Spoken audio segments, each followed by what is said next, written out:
Hi, welcome to another episode of Hot Takes. And you might hear dog noises in the background because I didn't know when I was well off, but I've actually got two dogs at the moment. My sister's gone away for a few days and I've inherited her dog.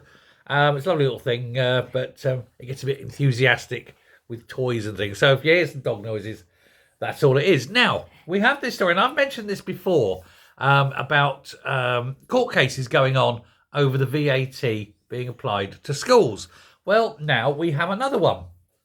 Head teachers are saying that the VAT on school fees is an existential threat to a lot of schools, particularly religious-based schools. And so now a whole bunch of Christian families up and down the country are launching legal action against the government's private school VAT raid. And you've seen the title of the video, but I've got to push it again. They're launching a class action. See, I'm good at this stuff, you know. Anyway, they've launched this legal action against the Treasury because of this VAT raid. They're arguing that religious schools should be exempt because of the the sort of exceptional circumstances of what they actually provide, and that they therefore are being indirectly and directly discriminated against because state schools do not provide a religious education of that nature. Now, here's the rub. If, when they go to court, the court decides that yes, there is discrimination, then the government may not, must not, cannot legally enforce VAT on those schools. And why is that a good thing? Well, because the moment they cannot impose VAT on a religious school, if they impose VAT on a non-religious school, then the non-religious schools go, wait a minute, that's discrimination.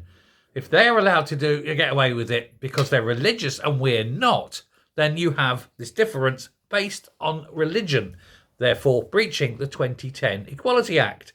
And so everybody is hoping and willing that this religious court case goes ahead and is won.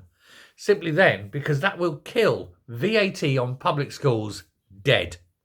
It's over and it's done and things can go back to normal and the government will be humiliated. And particularly Rachel Reeves will have another L in her list of losses.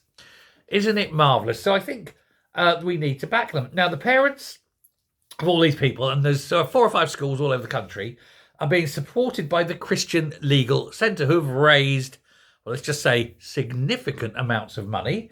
They've filed a High Court judicial review, and they claim against the government policy is infringing on their religious rights.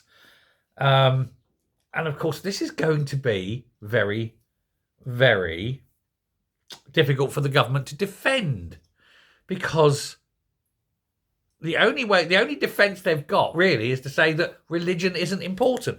And if religion isn't important, then why is it included in the 2010 Equality Act?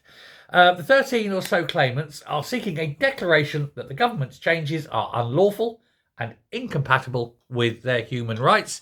And they're claiming this against both the 2010 Equality Act and the European Charter of Human Rights.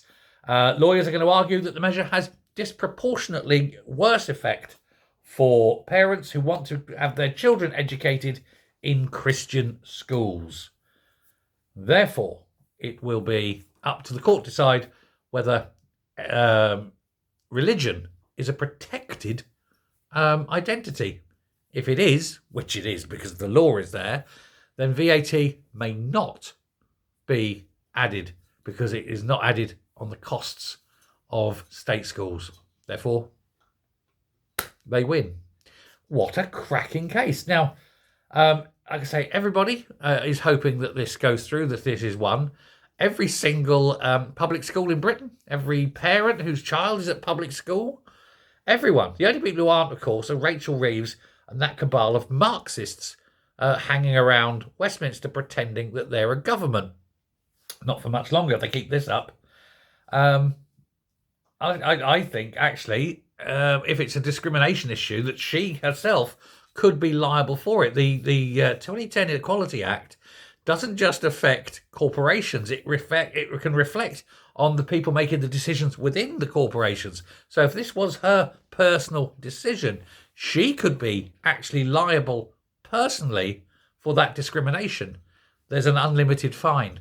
And boy, I would pay good money to see her in court and been given one hell of a fine that would bankrupt her to the bone. Isn't going to happen, we know that, but it's a shame because the provision is there. Anyway, there we go. Let me know what you think. Is it a good thing? Do we back this school and these parents to win this? Just simply to stick one in the eye to Rachel Reeves and this government? Or do you think private schools should have VAT applied?